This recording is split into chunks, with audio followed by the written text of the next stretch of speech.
Ambassador Bankole Adeoye, African Union Commissioner for Political Affairs, Peace and Security, says mainstreaming human rights through compliance and accountability is crucial to tackling terrorism. The goal, working with the UN Office of Counterterrorism, is to ensure that we save our continent from the scourge of terrorism.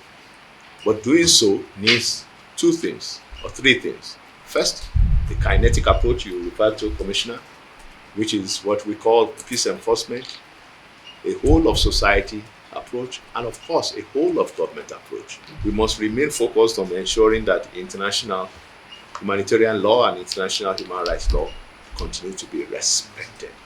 The international community must continue to support us in the approaches, a comprehensive approach that we have adopted as the African Union, as ECOWAS, and other regional bodies. Terrorism knows no bounds, as has been stated.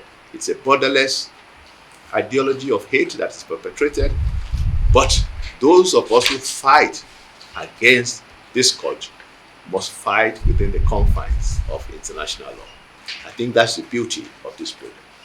He said that the AU was working with the United Nations, the European Union, and regional blocs through multilateral partnerships to achieve accountability and compliance with human rights law by security forces during conflicts. Fighting the fight against terrorism, the African Union and its partners, ECOWAS, and all other reps, are saying clearly that the mainstreaming of human rights will be central to the fight against terrorism.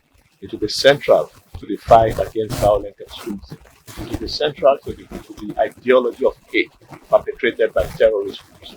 It will be central to defeating rebellion and insurrection in our country. Indeed, it will be central to unconstitutional changes of government, making sure that we meet people involved. So the idea is that you see this African Union compliance framework as a template to be rolled out in terms of capacity, in terms of protection of human rights for women, for children, for all stakeholders who are caught up in conflict.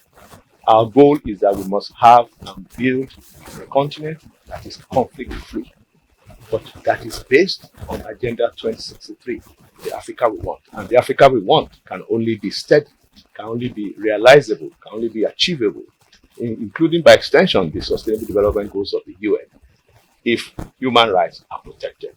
Also speaking, Dr. Abdul-Fatah Musa, ECOWAS Commissioner, Political and Security Affairs, said that compliance with human rights and humanitarian law was at the core of the establishment of ECOWAS.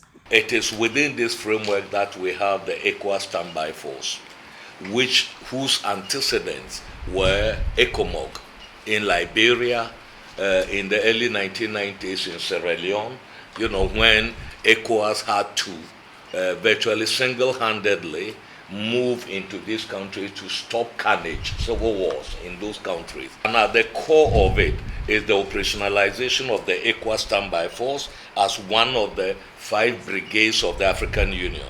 And in the case of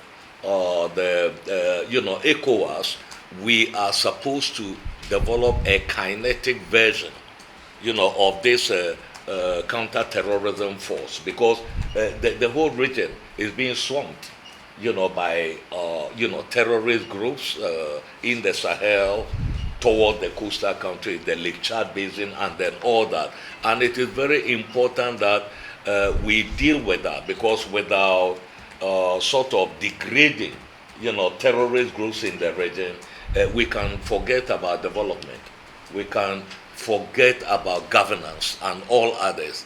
EU Head of Policy and Cooperation said that the EU was a strategic partner in peace support operations, adding that it had spent over $5 billion over the past 2 decades in that regard. The EU has been a long-term partner of Africa on African peace support operations, be it led by the African Union, be it led by regional economic communities like ECOWAS. Over the last 2 decades, the EU has contributed more than $5 billion into such African-led peace support operations. And so in that context, of course, for those missions to be effective, it is essential to have, those who are acting in those missions, that are irreproachable related to human rights. Also speaking, UN Assistant Secretary General described the discussions as fruitful, saying that the UN would look forward to the implementation of the framework to achieve its desired objectives. Well, I want to start out by saying that it's been a very fruitful engagement and true partnership with the United Nations together with the AU in the lead of the compliance framework and the EU. And I think that the three of us really are bringing it forward.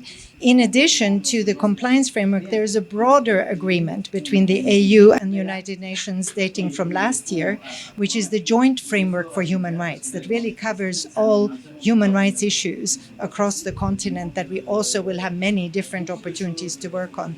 This is a very specific and I think very practical project for compliance by security forces. So it has developed a lot of practical tools. It deals with really the operationalization of the compliance framework that the AU has had, strengthening it to be comprehensive, and that way to be able to make sure that it really trickles down into the very actions that the security forces are taking that need to be in compliance with human rights, humanitarian law.